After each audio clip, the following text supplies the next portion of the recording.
Glória a Deus. Igreja, na semana passada nós estivemos aqui, tivemos um tempo muito gostoso. Deus trouxe uma mensagem para nós, ministrei a respeito de conquistas, a preparação para a conquista, a preparação para conquistas. Falamos que o mês de agosto Deus tinha colocado isso para nós e nós estamos orando e crendo o mês de agosto como sendo um mês de conquistas. Quantos creem podem dizer amém? E nós estamos crendo que o mês de agosto está sendo um mês de conquistas. Eu pessoalmente já entrei em um novo território, um território onde novas conquistas já estão acontecendo.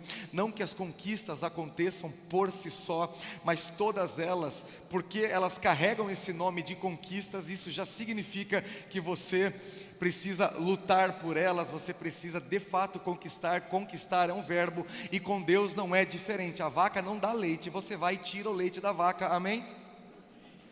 Então com Deus essa frase tem todo sentido. E eu gostaria de continuar a mensagem do domingo passado. Eu estou crendo que o Espírito do Senhor vai me ajudar.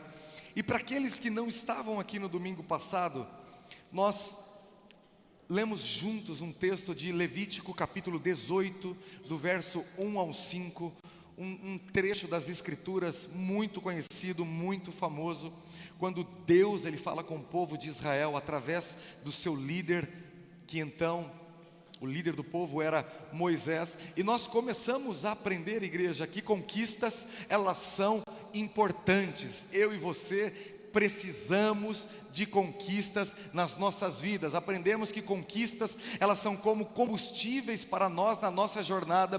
Todas as vezes que conquistamos algo, essa conquista nos serve de combustível, ela nos alimenta para que nós possamos prosseguir. Aprendemos que conquistas nos habilitam para aquilo que é um novo de Deus nas nossas vidas, e não só nos habilitam, mas conquistas nos autorizam para entrarmos no próximo nível. Quantos se lembram?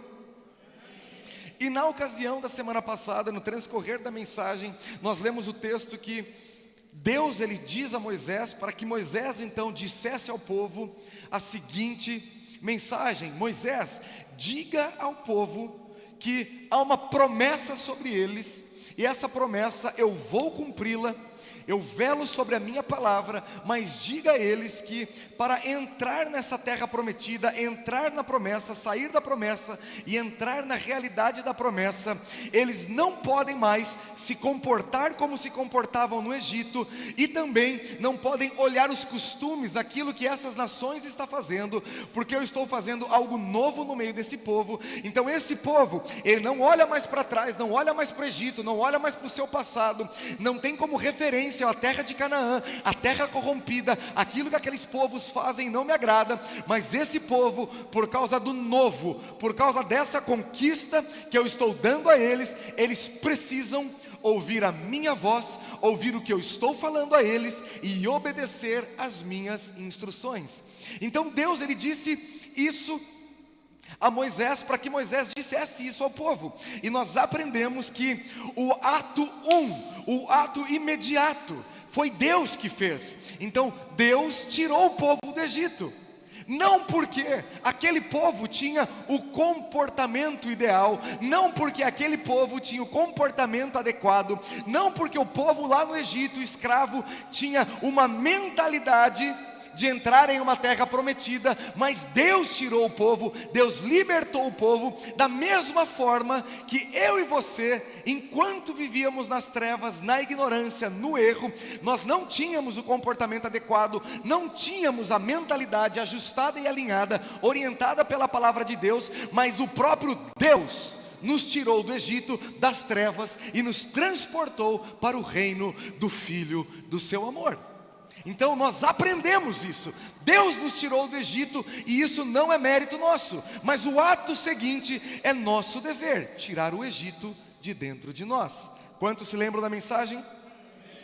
Então nós aprendemos, e nós paramos a mensagem no ponto em que eu disse que Deus fez algumas coisas para o povo no Egito, e tudo aquilo que Deus colocou nas mãos do povo, ouro, prata, bens ao sair da terra do Egito.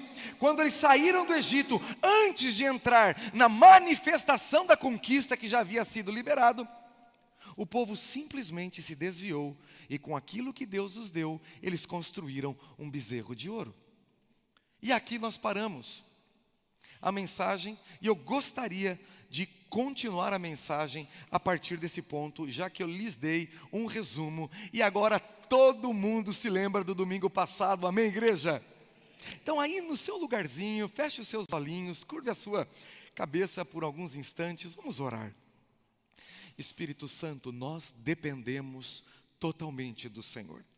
Se o Senhor não iluminar os olhos do nosso entendimento, nós não entenderemos. Se o Senhor não desobstruir os nossos ouvidos espirituais, nós não ouviremos. Mas nós confiamos que o Senhor está aqui, aonde o Senhor está, a liberdade. Por isso, nessa hora, diante do Senhor, nós pedimos, instrua-nos, ajuda-nos na compreensão das Tuas palavras, porque o nosso coração nas Tuas mãos está, e a Tua palavra hoje, na vida de cada um de nós, irá produzir 100 vezes mais. Nós oramos em nome de Jesus. Quem crê, diga amém. Igreja, então continuando essa mensagem, eu vou falar uma frase aqui, que já é assim um clichê, aquele jargão mesmo que nós já ouvimos muitas vezes, muitos têm isso como um adesivo no seu carro, e eu creio que essa frase, ela carrega uma certa sabedoria, ela carrega a sua porção de verdade. E a frase é a seguinte: Deus não está preparando uma bênção para você, mas está preparando você para uma bênção que Ele já tem. E eu não duvido que essa frase, ela carregue aí a sua porção de sabedoria, a sua porção de verdade. E é fato que Deus não está preparando a nossa conquista.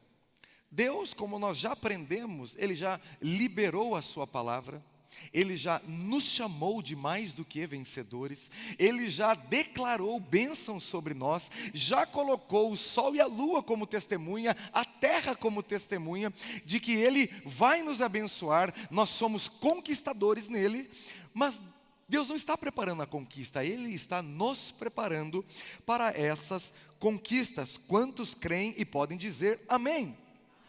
Só que muitas vezes nós não podemos nos enganar, de que quando nós olhamos a Bíblia e nós lemos lá que nós em Cristo somos mais do que vencedores, nós não podemos ser enganados por um falso sentimento de merecimento. Nós simplesmente não merecemos, e ponto final. Foi Deus que fez. E agora eu e você, imerecidamente, entramos naquilo que Deus fez, e se nós fizermos direito, o mar à nossa frente se abrirá, e passaremos em terra seca, e entraremos mais uma vez do outro lado do Jordão, na terra que mana leite e mel. Amém, igreja? Então isso está em nós aprendemos isso, mas é claro que existe um processo em Deus, que Deus, Ele nos dá, que Deus garante para mim e para você, um processo que vai nos ajudar, que vai nos dar oportunidades, que vai nos incentivar, que vai nos lapidar, que vai nos moldar, que vai fazer com que a gente se lasque uns com os outros, até o Egito sair de dentro de nós, até a natureza adâmica enfraquecer, até o dia que ela vai desaparecer, até a mentira não ser uma opção, até o engano não ser uma opção, até as falácias, aquilo que é vão, não ser uma opção. Quantos estão crendo nesse dia? Porque Ele é fiel para trazer esse dia sobre nós. Então Deus nos coloca como dentro de um processo. E com aquele povo de Israel que saiu para a conquista, porque Deus, lá em Gênesis, já tinha liberado a palavra para Abraão. Abraão, eu tenho algo para esse povo, os seus descendentes passarão um tempo de escravidão, sim, mas eu os libertarei, e não os libertarei de mãos vazias. Deus já tinha dito a esse povo, e o povo sabia. Mas depois de mais de 400 anos de escravidão, Não adianta esperar uma mentalidade orientada pela palavra de Deus. Geração após geração nascendo na terra que não era da promessa, geração após geração vivendo no meio de uma cultura que não era a cultura do reino, geração após geração ouvindo coisas e sendo tratado como escravos. Já não era mais uma geração que tinha algum merecimento de sair dali, não, mas havia uma palavra profética. Da mesma forma que há uma palavra profética sobre as nossas vidas, amém, igreja? Só que antes de libertar o povo do Egito, antes de tirar o povo do Egito, Deus começou a fazer algumas coisas espirituais com aquele povo e que se manifestavam no natural, sem que o povo tivesse o entendimento. Então, antes da saída do Egito, mesmo que a conquista, a promessa já tinha sido liberada, Deus já tinha falado, e a palavra de Deus não volta vazia. Quando Deus libera uma palavra, a palavra cumpre o desejo de Deus, ela atua até cumprir o desejo de Deus e não volta para ele vazia. Então a conquista já era uma realidade espiritual para aquele povo, mas antes de cruzar a fronteira do Egito, antes de sair sob o mandato de Faraó, Deus falou: Moisés, fala para esse povo celebrar a Páscoa, pede para eles matarem um cordeiro. Eles estão fazendo algo profético para gerações futuras, que eles celebrem a Páscoa. Moisés, não só isso, pede para esse povo, antes de sair do Egito, passar sangue nos umbrais da porta, porque eles estão fazendo algo profético que não entendem. Moisés, antes do povo sair do Egito, eu vou colocar bens, roupas, joias, ouro, prata, calçados na mão desse povo. Moisés, antes desse povo sair do Egito, porque é um povo que já não crê como poderia crer depois de centenas de anos de escravidão, eu vou mostrar para esse povo, antes de tirá-los do Egito, sinais e maravilhas, porque eles não creem para ver. Esse povo precisa ver para crer ainda. Então o povo viu no Egito os sinais e maravilhas. Tudo isso parte de um processo que Deus estabeleceu para levar o povo na manifestação da conquista. Tudo o que Deus fez para conduzir um povo da promessa para a realidade. Quantos estão entendendo? Só que chega o dia que o povo se vê na situação de que é dia de sair do Egito. E o que era de se esperar desse povo que começou a ir na igreja, ou melhor, sair do Egito? Agora é tempo. Se eu mentir, eu já não minto mais. Se eu falava abobrinha, já não falo mais. Se eu enganava meu irmão, eu já não engano mais. Por quê? Há uma promessa, e eu estou saindo da promessa para a realidade, e Deus falou: o que vocês faziam no Egito, não façam mais. Então esse povo sai do Egito. E quando esse povo sai do Egito, um novo processo se inicia. Agora, como nós já dissemos aqui, Deus precisava tratar com esse povo. Por quê? O coração do povo, a mentalidade do povo, depois de tanto tempo, debaixo de mentira, escravidão, sendo manipulados dentro de uma cultura diferente, não adianta achar que eles iam chegar na igreja dando glória a Deus, aleluia. Vira e mexe a soltar um palavrão, cruz, credo, aleluia. Porque era um tratamento, as coisas estavam acontecendo. Então, saindo da promessa, antes de entrar na realidade, Deus precisou lidar com a insatisfação, porque o povo olhava para ele e falava: quero carne, quero carne. Então Deus precisou lidar com a insatisfação. Esse mesmo povo disse assim: Moisés sumiu, Deus ninguém viu, vamos fazer algo que a gente vê, faz um bezerro de ouro. Deus precisou lidar com a idolatria do coração deles. Tudo isso depois de sair do Egito, porque eles não foram libertos do Egito por mérito próprio, igreja. E nós precisamos entender isso. A conquista para aquele povo veio de Deus. Quantos concordam e podem dizer amém? Deus precisou lidar com a ingratidão, porque chega uma hora que o povo olha para Moisés e fala: eu quero voltar para o Egito. Lá eu tinha isso aqui, ó. Lá eu tinha um monte de coisa, agora eu vou morrer aqui, não, eu quero voltar para o Egito. Deus teve que lidar com a ingratidão. Esse mesmo povo se levantou contra a liderança, se levantou contra Moisés, se levantou contra Arão e Miriam, e falou assim: quem é esse Moisés? Deus precisou lidar com a rebeldia desse povo. Então olha para o seu vizinho e diga assim para ele: a gente não é fácil não. Não diga assim, o povo de Israel não foi fácil não. Porque não é fácil. Até a manifestação da conquista, igreja, existe um processo no qual Deus nos coloca, que eu e você, nós somos provados de todas as formas. E já que nós estamos falando de conquistas, igreja, eu quero seguir essa mensagem com o seguinte pensamento: não adianta conquistar se Deus não será glorificado na nossa conquista. Não adianta conquistar Canaã e depois de ter conquistado Canaã, Deus não ser glorificado naquilo que acontece em Canaã. Quantos estão entendendo? Então, se for para conquistar algo no qual Deus não será glorificado, é melhor nem conquistar. Espera um pouco, se trata, se prepara, para quando for na manifestação da conquista, conquistar algo sobre o qual Deus será glorificado. É como um novo emprego, igreja. Quantas pessoas não querem conquistar um novo emprego e às vezes nós saímos para uma entrevista de emprego e é claro que aquelas frases, né, na hora da entrevista, nos currículos: o que você quer aqui nessa empresa? Eu quero desenvolver as minhas habilidades porque eu sou muito colaborativo e eu não vejo a hora do sucesso dessa empresa, eu quero crescer junto com essa empresa. E aí é contratado, porque com uma frase dessa, meu Deus do céu, quem não é contratado? E aí entra no novo emprego, conquista um novo emprego, e a hora que está na nova posição, é hora de Deus ser glorificado, e atrasa, faz fofoca, reclama da comida no refeitório, reclama que não tem plano médico, mas na entrevista falou que não tinha, e lá ele estava assim: não fico doente nunca, não tem problema.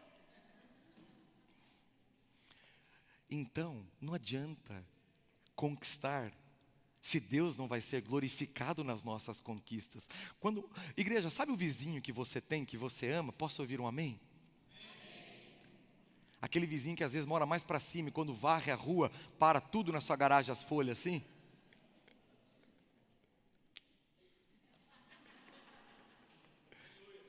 Esse vizinho talvez orou muito para Deus e jejuou muito para conquistar aquela casa. E agora que ele conquistou, olha o que ele faz.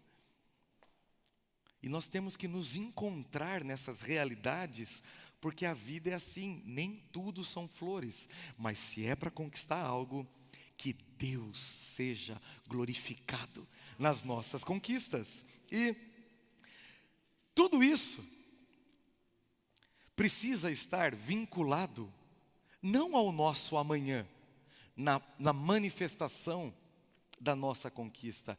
Por quê? Tem a ver com quem nós seremos amanhã, tem a ver com o que nós teremos amanhã.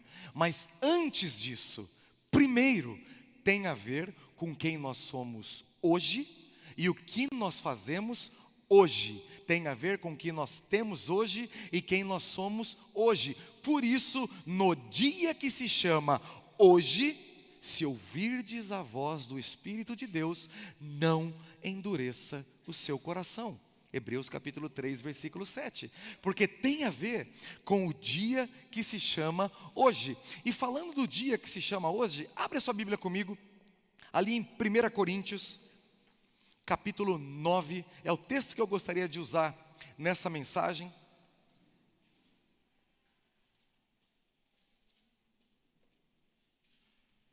Primeira Coríntios 9, 19. Gente, me deu um branco aqui, eu não lembro que hora que acaba o culto. Que hora começou 6? 19h30, né? Eu pensei que eu estava 3 minutos atrasado e ia começar a pregar agora, aleluia. Esse é o que acontece no Dia dos Pais, gente, a gente fica anestesiado.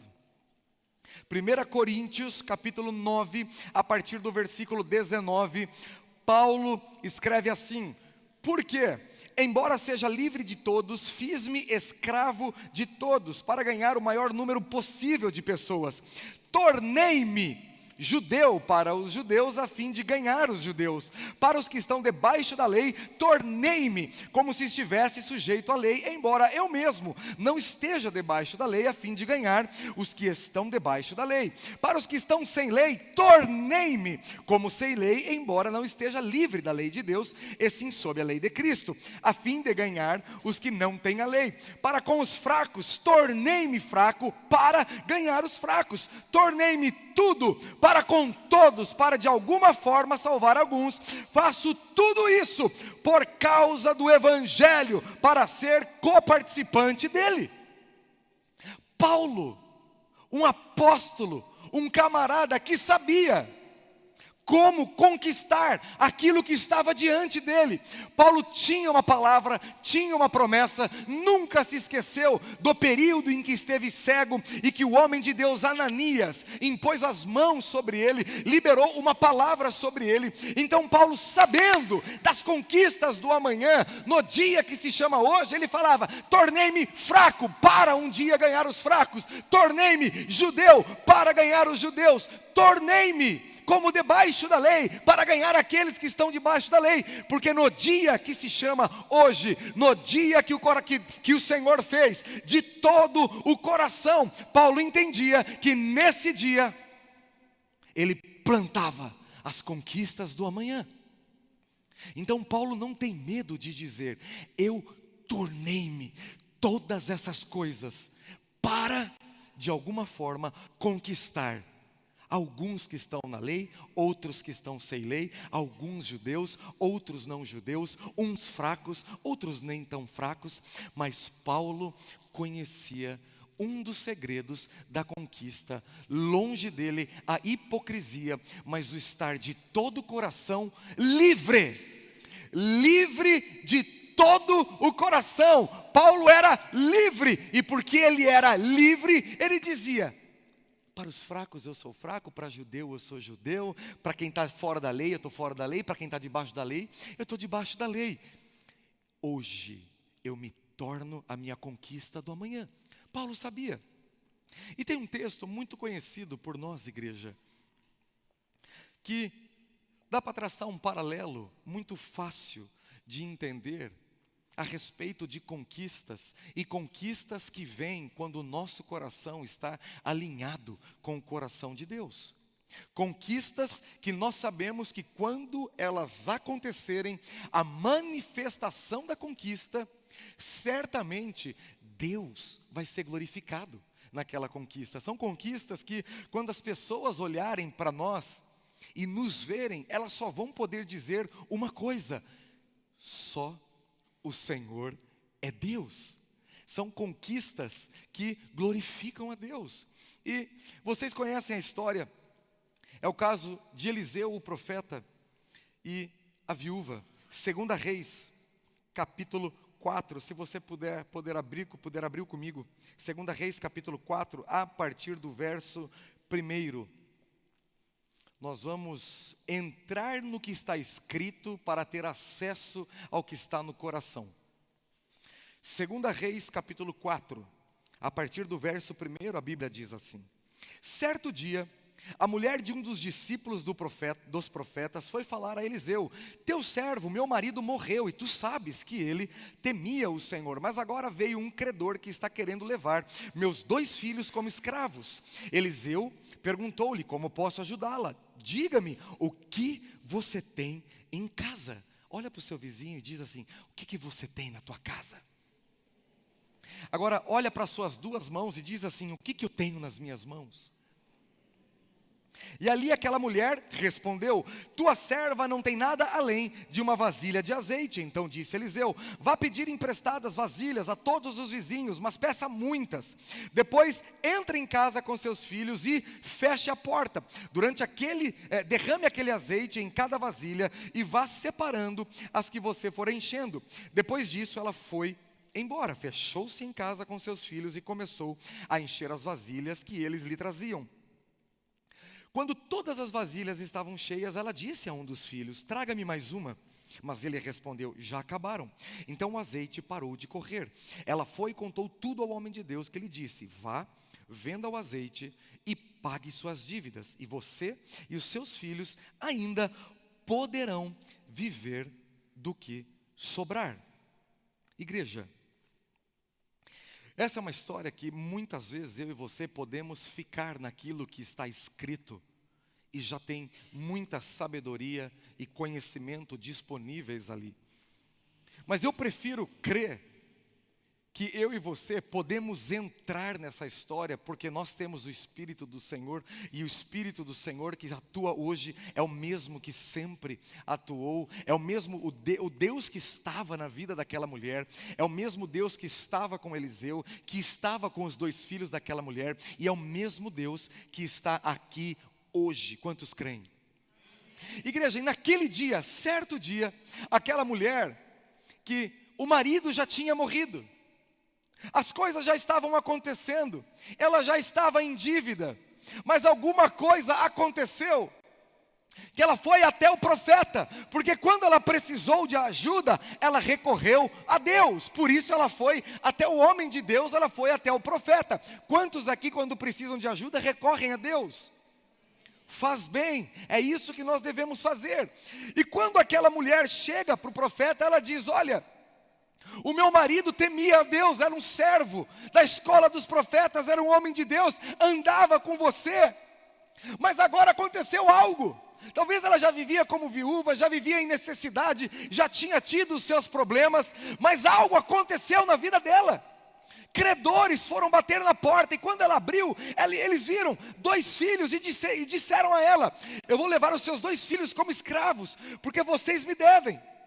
Então aquela mulher vai conversar com Eliseu naquele dia, só que ela sai da casa dela, porque ela estava pleiteando uma conquista. Ela sai da casa dela por causa de uma promessa que Deus tinha para ela e para toda a nação de Israel.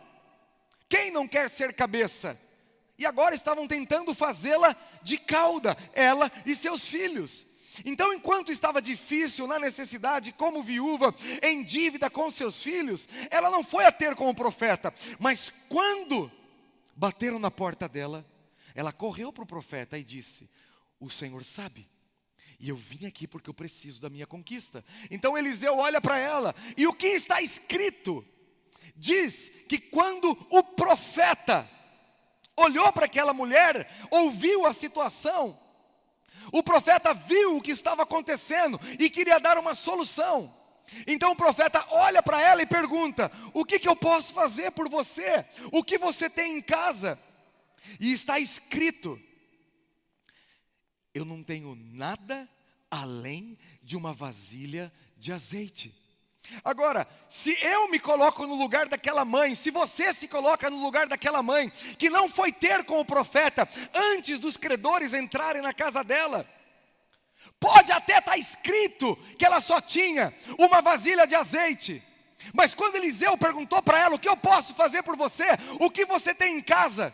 Ela falou para ele: uma vasilha de azeite, mas o que estava no coração dela é: o que você tem em casa? Os meus filhos não serão escravos. Por isso ela saiu da casa dela. Não foi porque ela precisava de dinheiro, não foi. Por quê? Porque se fosse, ela teria ido antes. Mas quando os filhos foram ameaçados de se tornarem escravos, quando o profeta pergunta, ela foi em busca, porque os credores bateram na porta dela. E quando ele pergunta, o que está no coração daquela mulher é: os meus filhos não serão escravos. Isso é o que estava no coração daquela mulher. Então o que Eliseu podia fazer, ele fez. Vamos usar o que você tem. Se você tem vasilha e tem azeite, pega mais vasilha e vamos ver se Deus manda mais azeite. Vai lá e começa a derramar o que você tem. Pega o que você tem e que o que você tem, que Deus multiplique. E quando ela foi para casa com os seus filhos, junto com a sua conquista, eles começaram a trabalhar. E quando o azeite não parou, e o profeta viu aquilo e disse: olha, Agora, tem provisão para você pagar suas dívidas, tem provisão sobrenatural para você viver com tudo isso que sobrou. Quem que foi glorificado nessa conquista? O único que é capaz de fazer de uma botija de azeite, de uma vasilha de azeite, dezenas de vasilhas de azeite. Mas por quê? Ela foi orientada, naquele dia, ela decidiu: os meus filhos não serão escravos.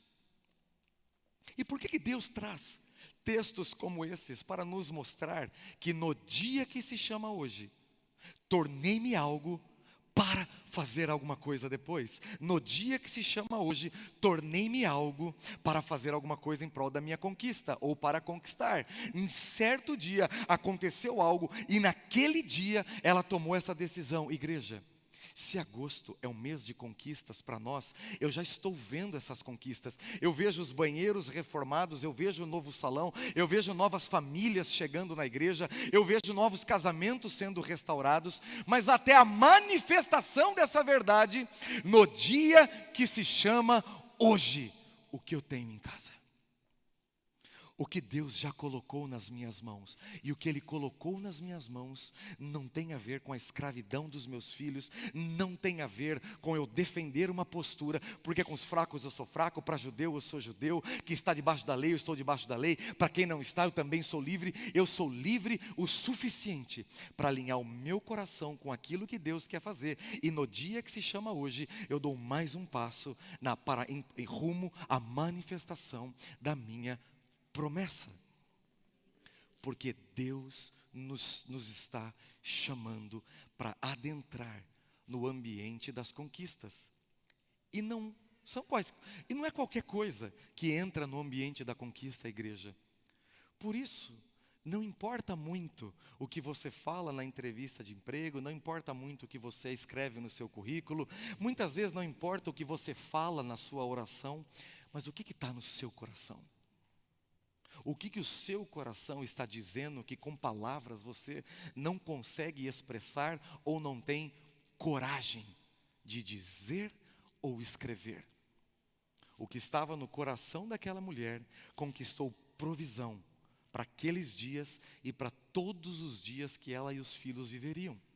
O que estava no coração de Paulo não era a vergonha disso ou daquilo, mas era a liberdade de ganhar e conquistar tudo aquilo que Deus tinha liberado uma palavra para ele. Agora, o que está no meu e no seu coração, que muitas vezes nós não estamos escrevendo, talvez não estará na nossa biografia, mas que Deus está olhando e Ele está vendo cada centímetro quadrado do nosso coração e está dizendo: opa, isso aqui não pode entrar na terra prometida. Não, isso aqui não pode cruzar o Jordão. Não, isso aqui tem que ficar para trás. Não, isso aqui não serve para esse novo tempo de conquista. Por isso, igreja, Deus está nos dizendo: no dia que se chama hoje, se ouvirdes a voz do Espírito do Senhor, não endureçam o seu coração. Quantos estão entendendo a mensagem? Deixa eu chamar a equipe de adoração para já ir subindo aqui. Igreja, e todas as vezes que nós nos vemos diante do Senhor em oração, quando nós nos vemos diante do Senhor na exposição da sua palavra, todas as vezes que nós estamos diante do Senhor, o nosso coração, ele está exposto, e nós já temos uma palavra, nós temos uma promessa. E agosto não é o mês da conquista, isso é plural, igreja, é o mês das conquistas. Agora, qual é o alinhamento que os nossos corações precisam para que Deus, no momento pós-conquista, seja glorificado? Porque se é para conquistar, que Deus seja glorificado nas nossas conquistas. Porque uma conquista minha ou sua em Deus, elas não interrompem o fluxo do sobrenatural, o fluxo do extraordinário e o fluxo dos milagres. As nossas conquistas em Deus, se Deus é glorificado, porque além de ter saído do Egito, não estamos fazendo o que se faz em Canaã, mas estamos aonde Deus nos pediu para estar, ouvindo a instrução dEle, obedecendo a Deus, e o nosso coração desimpedido, a cada conquista, mais influência de conquistas que glorificam ao Senhor, acontecem ao nosso redor. Por isso que quando você ora, as coisas começam a acontecer, porque quando você ora, quando você dobra os seus joelhos, você está dizendo: Deus, eu creio na minha conquista, Deus, eu acredito no que o Senhor falou, o que o Senhor disse a mim, por isso eu estou aqui orando, porque eu sei que o Senhor está trabalhando por mim, eu sei que o Senhor está operando a meu favor, por isso as conquistas que glorificam a Deus, elas não param de acontecer. Quantos aqui estão dispostos a conquistar e fazer Deus glorificado nas suas conquistas? Se coloque em pé nessa hora, nós vamos orar. Deus, Ele está se movendo no nosso meio, e nesses dias Ele está causando um alinhamento dos corações. E mais uma vez, igreja, nós vamos cruzar o Jordão. Mais uma vez, igreja, nós vamos entrar na nova realidade, sair de mais algumas promessas e entrar na realidade dessas promessas, entrar na manifestação dessas promessas. Mas para que isso glorifique a Deus, alguns filtros acontecem na travessia do Jordão. Algumas coisas precisam ficar para trás. E essa é uma boa hora, igreja, de nós nos dobrarmos diante do Senhor e declararmos diante dEle que a nossa conquista irá glorificá-lo, que a nossa conquista fará que as pessoas, ao olharem para quem nós somos ou aquilo que fizemos, elas vão olhar e vão dizer: Deus, Ele não é capaz, ela não é capaz, olha que lindo isso que está acontecendo, tem sabor de mel, e eu quero provar desse mel, porque as conquistas que o Senhor nos dá, elas geram prazer naqueles que vivem ao nosso redor. Curva a sua cabeça por alguns instantes, permita que essa palavra opere, permita que essa palavra atue no seu coração, e comece a orar, porque dependendo daquilo que está no seu coração, rumo à manifestação da conquista, talvez você precise ficar 40 anos no deserto, talvez somente 30 dias, mas aquilo que está no seu coração determina o tempo do processo, o tamanho do trajeto, e o quanto Deus pode ser glorificado nas conquistas que Ele já liberou.